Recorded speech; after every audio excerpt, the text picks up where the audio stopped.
ओम। क्रांति कुछ गुरुकुल में सभी का स्वागत है।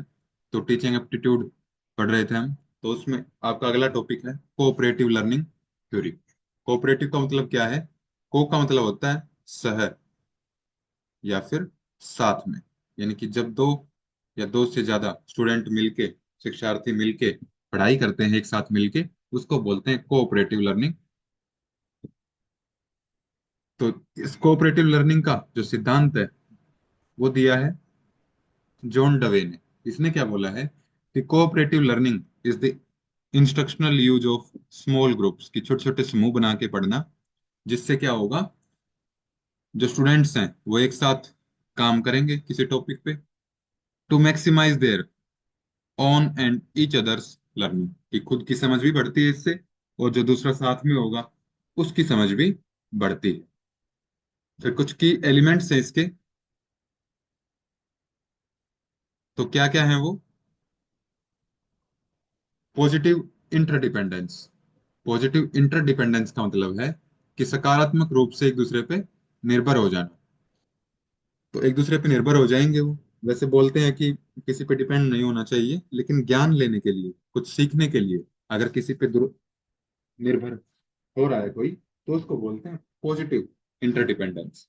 ठीक है, यानी कि खुद की ग्रोथ के लिए किसी पे डिपेंड है वो। फिर है इंडिविजुअल एंड ग्रुप अकाउंटेबिलिटी, कि खुद की भी एक जिम्मेदारी बन जाती है इसमें।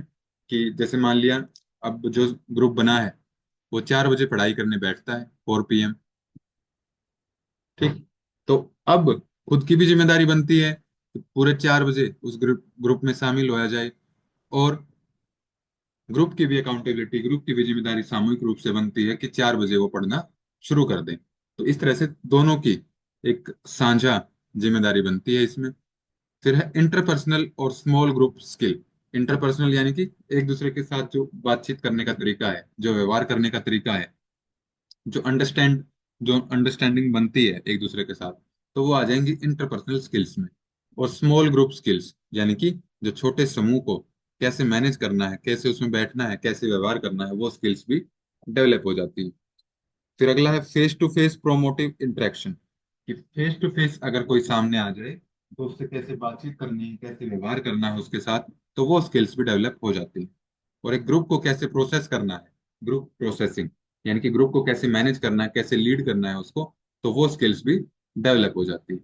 बहुत सारे PYQ पूछे गए हैं, तो की एलिमेंट्स को बिल्कुल भी नहीं छोड़ना है। ये सारे पॉइंट्स आपको याद होने चाहिए। इसके PYQ हम वीडियो के लास्ट में भी डिस्कस करेंगे, जो काफी सारे की एलिमेंट्स से भी आए। ठीक है।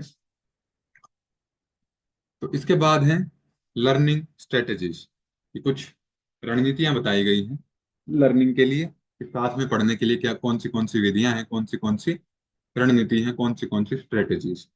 तो सबसे पहली चीज तो ये नाम याद होनी चाहिए। पहला है jigsaw, think pair share, team pair solo, peer teaching, round robin, fish bowl discussion, numbered head together, rally coach और टॉकिंग चिप्स। अब एक एक करके इनके बारे में पढ़ लेते हैं कि कौन क्या तरीका और कौन सी इसमें मेथड यूज किया जाता है। तो पहला है जिक्शो मेथड। जिक्शो में क्या होगा, हर एक स्टूडेंट को एक, कोई भी जो भी रिसर्च का टॉपिक है उसका एक भाग दिया जाता है। तो उसके ऊपर क्या करते हैं, वो अपनी स्टडी करते हैं। और जब वो उस चीज को अच्छे से सीख लेते हैं तो वो उस चीज में बन जाते हैं एक्सपर्ट। और जब वो उस टॉपिक के उस भाग में एक्सपर्ट हो जाते हैं, वो विशेषज्ञ बन जाते हैं, फिर वो पूरे ग्रुप को, पूरे समूह को क्या करते हैं, वो चीज सिखाते हैं। ठीक है, तो ये है जिक्शो मेथड। तो इसके बाद है थिंक पेयर शेयर। इसके नाम में इसका मतलब है कि पहले सोचना, कि student think about A question individually, पहले वो खुद से उसके बारे में सोचता है। ये स्टेप्स भी बहुत इंपॉर्टेंट है इसमें, कि पहले कौन सा स्टेप होगा, पहले वो सोचेगा खुद से बैठ के। ठीक है। फिर पेयर, फिर पेयर अप, किसी के साथ पेयर बनाएगा, जोड़ा बनाएगा, और डिस्कस देयर थॉट्स, जो उसने अकेले में सोचा था वो उसके साथ डिस्कस करेगा। और जब वो दोनों एक सहमति पे पहुंच जाएंगे, उसके बाद क्या होगा, पूरी क्लास को वो सिखा देंगे। तो जो उनका आंसर था वो पूरी क्लास के साथ अब वो शेयर करेंगे। तो ये थिंक पेयर और शेयर। फिर अगला है टीम पेयर सोलो। पहले इसमें क्या होगा, टीम में कि जो स्टूडेंट है first work on a problem as a team, पहले समूह के रूप में उस प्रॉब्लम पे काम करेगा वो। फिर दूसरा है पेयर, पेयर मतलब फिर वो पेयर बनाएगा, पहले समूह में था अब जोड़ा बनाएगा किसी के साथ, पेयर बनाएगा, किसी एक को साथ लेगा। फिर फाइनली इंडिविजुअली, और लास्ट में अकेला क्या करेगा, उसको सीखेगा, फिर उसके ऊपर विचार करेगा कि जो टीम में प्रॉब्लम डिस्कस हुई है उसका सॉल्यूशन डिस्कस हुआ है। फिर पहले उसको डिस्कस करेगा पेयर में, किसी एक के साथ डिस्कस करेगा। फिर उससे पेयर के बाद फिर वो अकेले में बैठ के सोचेगा जो भी प्रॉब्लम का सॉल्यूशन था। ठीक है। Help transition from group group work to independent learning. ठीक है, पहले ग्रुप वर्क था, टीम के रूप में काम किया, और लास्ट में किस प्रोसेस पे पहुंच गए, इंडिपेंडेंट लर्निंग पे, कि व्यक्तिगत तौर पे जो लर्निंग होगी। ठीक है। फिर इसके बाद है पीयर टीचिंग। इसमें क्या होगा कि कोई भी एक लेसन है, उसका कोई भी एक हिस्सा है, पहले स्टूडेंट क्या करेंगे, अलग अलग उसको सीखेंगे, अलग अलग उसको पढ़ेंगे, अलग अलग उसको समझेंगे। फिर समझने के बाद क्या करेंगे, तो अपना अपना सेक्शन वो पूरी क्लासमेट्स को सिखाएंगे। तो ये है पीयर टीचिंग। फिर राउंड रोबिन, राउंड रोबिन में क्या होगा, student takes turn contributing ideas in a group, going around in a circle, encouraging equal participation and brainstorm. इसमें क्या होगा कि एक जो भी समूह बनेगा उसमें एक सर्कल की तरह, कि पहले एक बात करेगा, फिर उससे नेक्स्ट, फिर उससे नेक्स्ट, मतलब एक सर्कल के रूप में जो इन्फॉर्मेशन का एक दूसरे से बातचीत का फ्लो होगा, तो वो आ जाएगा राउंड रोबिन, जिसमें राउंड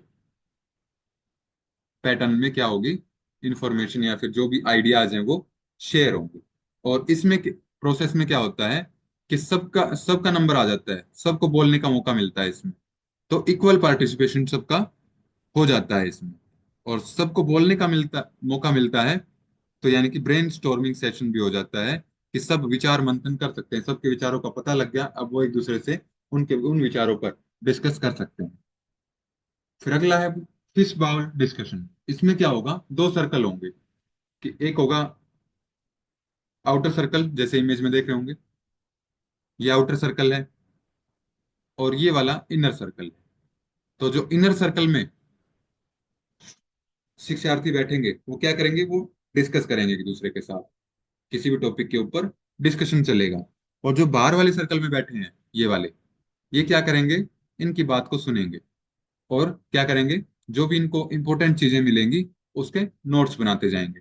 और क्या होता है कि ये पोजीशन पोजीशन जो इनकी स्विच भी होती है, कि जो आउटर सर्कल में है वो बीच बीच में अंदर आ जाएंगे और अपने विचार रखेंगे और बाहर चले जाएंगे, या फिर जिसने अपने अंदर सर्कल वाले ने अपने विचार रख दिए हैं तो वो बाहर जाके बैठ जाता है, फिर दूसरे को मौका मिलता है अंदर आने का।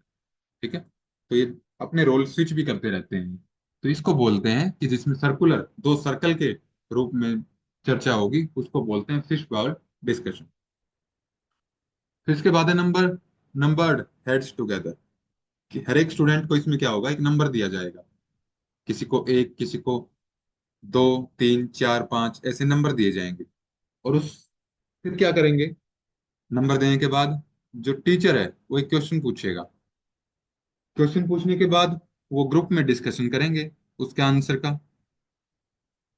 ठीक है, कि मान लिया टीचर ने क्वेश्चन पूछा, फिर उनको थोड़ा सा टाइम दिया डिस्कशन के लिए, तो ग्रुप में सबने एक साथ मिलकर उस पर चर्चा की उसके आंसर के बारे में।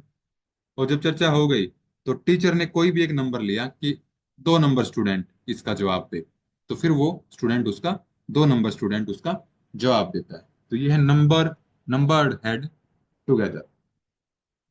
अगला है रैली कोच। इसमें क्या होगा, student work in pairs to solve problems, कि जोड़े के रूप में क्या करते हैं, किसी भी प्रॉब्लम के सॉल्यूशन के बारे में वो विचार करते हैं। जोड़े में कैसे, कि जैसे मान लिया दो हैं, ए और बी, एक साथ इन्होंने ग्रुप बना लिया। पहले क्या होगा कि स्टूडेंट ए अपना सॉल्यूशन बताएगा, और स्टूडेंट बी का क्या क्या काम रहेगा इसका, कि वो चेक करेगा, इसको कोच करेगा। ठीक है, इसको निरीक्षण करेगा एक तरह से, कि उसने क्या ठीक बताया और क्या गलत बताया। फिर जब ये ए का जो सॉल्यूशन है ये अपना सॉल्यूशन बता देगा पूरा, फिर बी की टर्न आएगी, फिर बी अपना सॉल्यूशन देगा, और ए का क्या करेगा, उसको चेक करेगा और उसको निरीक्षण करेगा। यानी कि इस कंडीशन में भी क्या होंगे, रोल्स जो है वो स्विच होते रहेंगे। तो इसको बोलते हैं रैली कोच। फिर लास्ट आता है इसमें आपका टोकिंग चिप्स। टोकिंग चिप्स का क्या मतलब है कि ऐसे चिप्स दिए जाते हैं, जैसे इसमें देख पा रहे होंगे, चिप्स देते हैं इसमें कि जैसे मान लिया सबको पांच पांच चिप्स मिल गई, चार स्टूडेंट्स थे, 1 2 3 4, तो सबको पांच पांच चिप्स मिल गई। यानी कि जिसको भी बोलना होगा तो वो क्या करेंगे, अपनी चिप टेबल पे रख देंगे। तो अब वो उसका एक चांस गया, यानी कि पांच चिप्स हैं तो पांच बार उसको बोलने का मौका है। जब उसकी चिप्स खत्म हो जाएंगी तो उसको बोलने का मौका नहीं रहेगा। तो जब भी उसको ठीक लगे वो अपनी एक चिप रखे टेबल पे और बोलना शुरू करे। इससे क्या होगा, सबका इक्वल पार्टिसिपेशन होगा, इसमें भी equal participation in group discussion. ठीक है, तो ये आपका जो रणनीतियां थी, स्ट्रेटेजीज थी, कंप्लीट होती हैं। अब इनके जो पीवाई क्यू आए हैं उसके थोड़ा सा डिस्कस कर लेते हैं। 1 जनवरी 2022 में आया है आपका, which among the following is not related to the characteristics of cooperative learning. जो एलिमेंट्स किए थे हमने, वही आ गया, क्वेश्चन पूछ लिया इसमें। पहले क्या है, experiences that develop good learning and social skills. तो ये तो है, कैरेक्टरिस्टिक्स है ये। इसने पूछा कौन सा नहीं है इसमें। ठीक है, students feel overloaded with too much work in the group. तो ये इसमें क्या होगा, नहीं होगा। फिर तीसरा देखते हैं, building positive relationship with students. तो पॉजिटिव रिलेशनशिप बनता है इसमें स्टूडेंट्स के साथ जब कोऑपरेटिव लर्निंग होगी। Provide individual attention and assistance to one another, कि एक दूसरे के साथ क्या करते हैं, वो ध्यान देते हैं और एक दूसरे की हेल्प करते हैं। तो ये भी कोऑपरेटिव लर्निंग का हिस्सा है। तो आंसर क्या हो जाए इसका, सेकंड।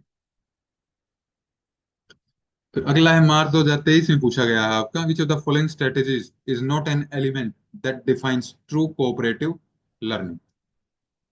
कि नॉट एन एलिमेंट, कौन सा इसमें से एलिमेंट नहीं है। तो positive interdependence and individual accountability, तो ये है इसका। ठीक है, यहाँ निशान लगा लेते हैं इसमें। तो ये तो इसका एलिमेंट है। कंपटीशन, ये इसका एलिमेंट नहीं है। ग्रुप प्रोसेसिंग, ये भी एलिमेंट है। कोलेबरेटिव एंड सोशल स्किल्स, ये भी है इसका। तो सेकंड इसका ऑप्शन आंसर हो जाएगा। फिर अगला 2023 का ही है, मार्च 2023 का। इसमें क्या पूछा है कि which of the following are the key elements of cooperative learning. तो की एलिमेंट्स जो हैं उसके ऊपर देख देख सकते हैं कितने क्वेश्चन पूछे गए। ठीक है, तो इसमें सबसे पहली चीज है, group consisting of high average and low achievers are heterogeneous. फिर दूसरा है, स्टूडेंट्स आर मोस्टली पैसिव। तो पैसिव तो नहीं होंगे, एक्टिव होते हैं स्टूडेंट्स। ठीक है, और हाई एवरेज और सभी अचीवर्स, सभी तरह के लोग होते हैं इसमें, तो ये तो होगा।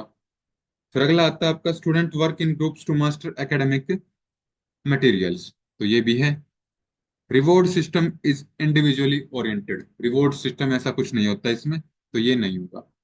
फिर अगला आता है, student receive information transmitted only from teachers, not only from teachers. एक दूसरे के साथ भी जो इंफॉर्मेशन मिलती है उसको भी रिसीव करते हैं, तो ये भी नहीं।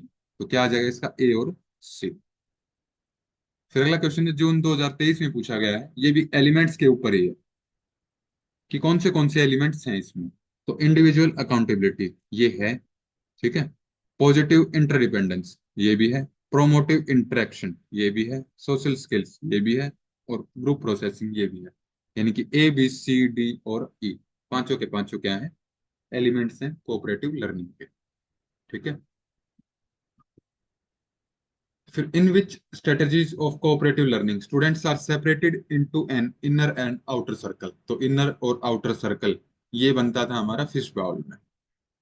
तो ये भी देख लिया है हमने, दिसंबर 2023 में पूछा गया है आपका।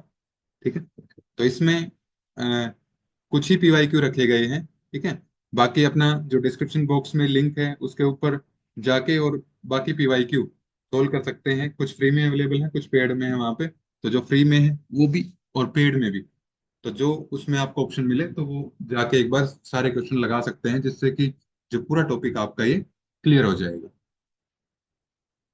फिर नेक्स्ट क्वेश्चन इसमें जनवरी 2025 में अभी रिसेंटली पूछा गया है कि कौन सी स्ट्रेटेजीज हैं कोऑपरेटिव लर्निंग की। तो रैली कोच है, टॉकिंग चिप्स है, शेड्यूल जैसा हमने कुछ नहीं पढ़ा है, राउंड टेबल ये भी है, और थिंक पेयर शेयर ये भी है। तो ए बी डी और ई, तो फर्स्ट ऑप्शन इज करेक्ट। फिर जनवरी 2025 का ही क्वेश्चन है ये, individual and ground group accountability is one of the elements of. तो किसका है ये, कोऑपरेटिव लर्निंग का। A classroom in which students from different cultural background cooperate by doing different parts of a project to reach a common goal is known as। कि क्या क्या है इसमें, कि अलग अलग हिस्सा किसी प्रोजेक्ट का अलग अलग हिस्से पे काम करते हैं और फिर किसी एक कॉमन गोल पे पहुंच जाते हैं। तो ये हमने पढ़ा था जिग्स शो क्लासरूम में, कि वो अलग अलग टॉपिक्स का जो हिस्सा था, जो पार्ट थे, उसके ऊपर डिस्कशन करते थे, वो उसको समझते थे, फिर पूरी क्लासरूम को वो बता देते थे उसके बारे में। ठीक है।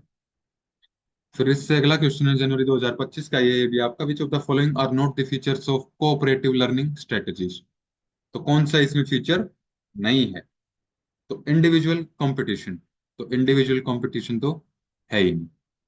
पॉजिटिव इंटरडिपेंडेंस अमंग स्टूडेंट्स, तो ये तो है।